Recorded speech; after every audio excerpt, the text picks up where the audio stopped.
ससुराबा से हो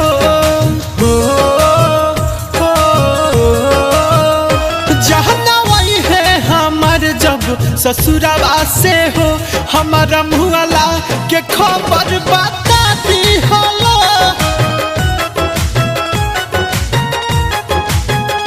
करी है ना विश्वास लेके आई हलो पास करी है ना विश्वास लेके आई हलो पास आखिरी बार मुहवा देखा दी हलो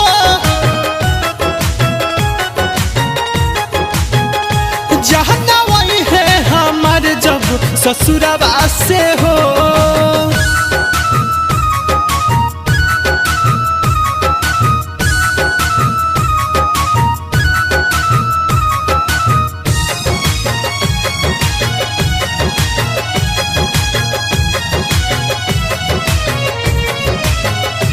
अब तो सहले जुदाई सहता न हो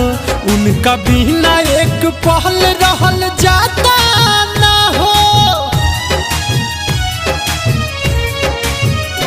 अब तो सहले जुदाई सहता न हो उनका बिना एक पहल रहल जाता न हो सब सोचल सपनवा बिखरिए गइल जी के कहरब का कुछ बुझाता न हो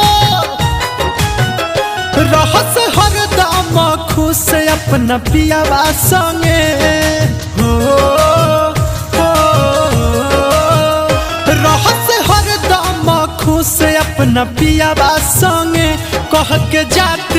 बनी समझा दी हलो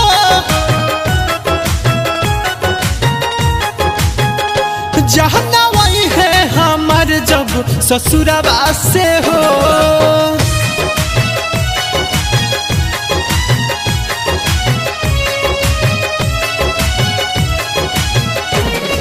जमाना के डर से डर गईली हो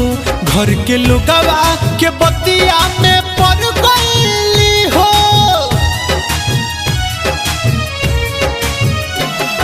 जमाना के डर से डर गईली हो घर के लोगवा के बतिया में पड़ गईली हो कहत रहली छोड़ब ना उम्र भर साथ तब हमारा से उ तो बिछड़ गईली हो शेषनाथ मनोज सुनो दीपक कहे हो शेषनाथ मनोज सुनो दीपक कहे अपना दिल के न पत्थर बना ली हलो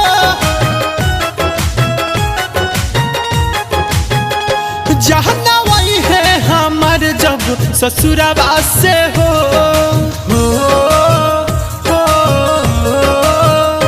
जहना वही है हमार जब ससुराबा से हो हमारा मुहला के खबर बता दी हलो